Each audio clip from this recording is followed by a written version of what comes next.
ये कहानी है हमारे पड़ोसी मुल्क भारत की रियासत उत्तर प्रदेश के गैंगस्टर से सियासतदान बनने वाले बाहुबली लीडर पंडित हरिशंकर तिवारी की के जो मई 2023 में वफात पा गए हैं। वो 1985 में एक आज़ाद उम्मीदवार के तौर पर गोरखपुर की असम्बली में चलूपार की सीट से पहली बार मुंतखब हुए थे।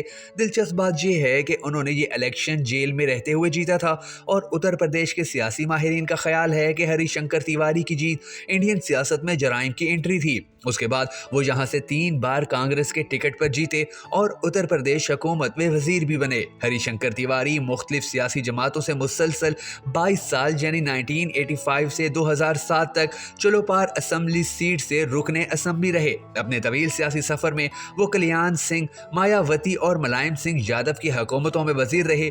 यही वजह है कि जब उनकी वफात की खबर आई तो उन तमाम सियासी जमातों की जानिब से ताज़ियती पैगामात के जरिए अफसोस का इजहार किया गया। बीजेपी के साबिक रियासती सदर रमापति राम त्रिपाठी, राज्यसभा मेंबर डॉक्टर राधा मोहन दास अग्रवाल, गोरखपुर के साबिक मेयर डॉक्टर सत्या पांडे समेत मुख्तलिफ पार्टियों के कई रहनुमा गोरखपुर में उनके घर हिता पर इजहार ताज़ियत करने पहुंचे। मगर सवाल यह है कि गैंगस्टर कहलाने वाले हरिशंकर तिवारी आखिर सियासत में कैसे आए थे।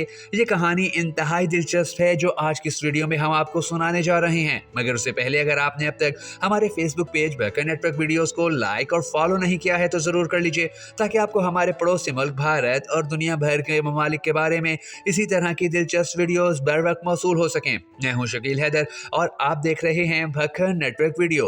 दोस्तों, चलोपार मशरकी उत्तर प्रदेश के जिला गोरखपुर का एक इलाका है। 1985 में ये असम्बली सीट अचानक उस वक्त सबकी तवज्जो का मरकज बनी जब जेल की दीवारों के पीछे रहते हुए हरिशंकर तिवारी यहाँ से रुकने असम्बली मुंतखब हुए। जब हरिशंकर तिवारी चलोपार असम्बली सीट से आजाद उम्मीदवार के तौर पर जीते तो उस वक्त उत्तर प्रदेश के वजीर आला वीर बहादुर सिंह थे और उनका सियासी हलका भी गोरखपुर था। तिवारी ने तब कहा था कि वो सियासत में पहले से हैं, लेकिन इलेक्शन लड़ने की असल वजह हुकूमती हिरासानी थी। हरिशंकर तिवारी ने कहा था कि मैं पहले ही कांग्रेस पार्टी में था, इंदिरा जी के साथ काम किया था, लेकिन कभी इलेक्शन नहीं लड़ा था। उस वक्त की रियासती हुकूमत ने मुझे बहुत परेशान किया, झूठे मुकदमात में जेल भेजा गया और इसके बाद ही मुझे अवामी मोहब्बत और दबाव की वजह से इलेक्शन लड़ना पड़ा। हरिशंकर तिवारी ने नाम नहीं बताया, लेकिन उत्तर प्रदेश के वजीर आला उस वक्त वीर बहादुर सिंह थे। जब वो ये वाकया बयान कर रहे थे तो जाहिर है कि वो सिर्फ उन्हीं की तरफ इशारा कर रहे थे। गोरखपुर के इस इलाके में पहले 2 धड़ों के दरमियान बालादस्ती की लड़ाई होती थी, लेकिन दोनों धड़ों के सरबराहों की सियासत में आने के बाद ये लड़ाई सियासत के कैनोस पर भी लड़ी जाने लगी। दूसरे ग्रुप में वरिंदर प्रताप शाही, जिन्हें उनका कट्टर हरीफ कहा जाता था, लक्ष्मीपुर असम्बली सीट जीतने के बाद हरिशंकर तिवारी की तरह सियासत की बुलंदियों को छूने लगे। अगरचा 1997 में दिन दिहाड़े लखनऊ में वरिंदर शाही के कत्ल ने बालादस्ती की इस लड़ाई को खत्म कर दिया, लेकिन इसके बाद ये लड़ाई पूर्वांचल से आगे बढ़कर पूर्वांचल के दूसरे गिरोहों तक फैल गई। सीनियर सहाफी योगेश मिश्रा ने बीबीसी को बताया था कि दरअसल बालादस्ती की ये जंग पहले से ही चल रही थी, लेकिन इसे सियासत से हासिल करने का अमल यहाँ से शुरू होता है। इसके बाद पूर्वांचल अंसारी में माफिया और सियासत के मुबैना गठजोड़ जो ब्रजेश सिंह, रमाकांत यादव, अमाकांत यादव, धनंजय सिंह के साथ साथ अतीक अहमद, अबे सिंह, विजय मिश्रा और राजा भैया, दरअसल जराइम और सियासत के इस गठजोड़ के पीछे बड़ी जमातों की तरफ से इन लीडरों को दी जाने वाली अहमियत थी। अगर हम हरिशंकर तिवारी की बात करें तो सलाखों के पीछे से एमएलए बनने के बाद वो न सिर्फ लगातार 22 साल रुकने असम्बली रहे, बल्कि 1997 से 2007 तक मुसलसल वजीर भी रहे। इस दौरान रियासत में हुकूमतें बदलती रहीं, लेकिन तिवारी हर पार्टी की हुकूमत में वजीर रहे। उसकी शुरुआत कल्याण सिंह की काबीना से हुई और राजनाथ सिंह, मायावती से लेकर मुलायम सिंह यादव की काबीना तक उनके नाम की तस्दीक होती रही। ये अलग बात है कि उन्होंने सियासत का आगाज कांग्रेस पार्टी से किया। उसके बाद सियासी जमातों में माफिया अनासिर को जगह देने के लिए काफी मुकाबला हुआ।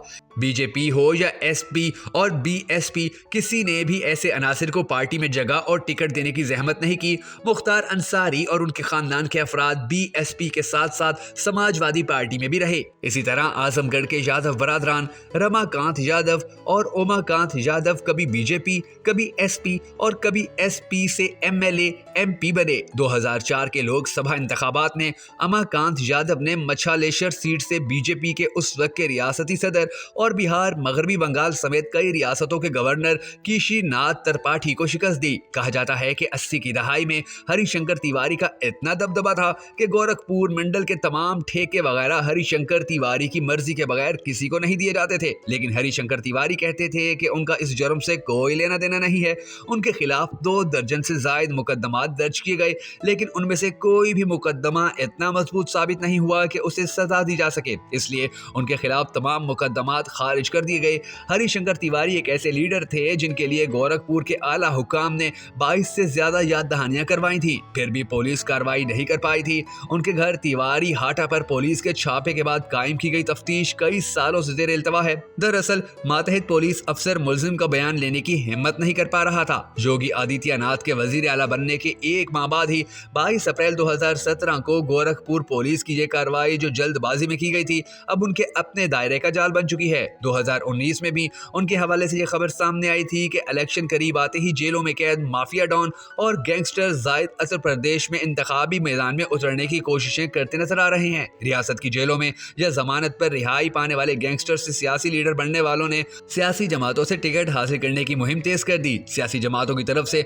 माफियाओं को टिकट देना कोई नई बात नहीं है। प्रयागराज इलाहाबाद हल्के में अतीक अहमद का काफी दबदबा है, जिसका फायदा उठाने के लिए जिन सस्ता पार्टी के रहनुमा ने अतीक अहमद से मुलाकात करके पार्टी की टिकट पर इलेक्शन लड़ने की पेशकश की। कंठ प्रतापगढ़ के आजाद मेंबर असेंबली रघुराज प्रताप सिंह उर्फ राजा भैया की तरफ से बनाई गई जिन संता पार्टी लोकसभा इंतखाबात में उम्मीदवारों को उतारने का मनसूबा बना रही है। बीएसपी के सेक्रेटरी ने बताया कि पार्टी की सदर मायावती उम्मीदवारों का जायजा ले रही हैं। मुख्तार अंसारी को पार्टी की जानिब से टिकट जारी करने का हतमी फैसला नहीं किया जा सका, ताहम उनके भाई अफजाल अंसारी को गाजीपुर लोकसभा सीट के लिए हरी झंडी दे दी गई। जराये के मुताबिक धनंजय और मायावती के दरमियान इब्तदाई बातचीत बेनतीजा रही। एक और माफिया रिजवान जहीर भी कांग्रेस के उम्मीदवार के तौर पर शरावस्ती से इंतखाबी मैदान में उतर सकते हैं। गोरखपुर के भी एक मशहूर माफिया डॉन और साबिक मेंबर असेंबली हरिशंकर तिवारी भी सन्नत कबीर नगर से अपने बेटे भीम शंकर उर्फ कशल तिवारी के लिए बीएसपी का टिकट हासिल करने की कोशिशों में मसरूफ हैं। बहरहाल ये सब खबरें अब तिवारी जी की चिता के साथ ही गंगा में बह चुकी हैं। दोस्तों, अगर आपको हमारी ये वीडियो पसंद आई हो तो हमारी हौसला अफजाई करने के लिए इसे शेयर जरूर कर दीजिएगा।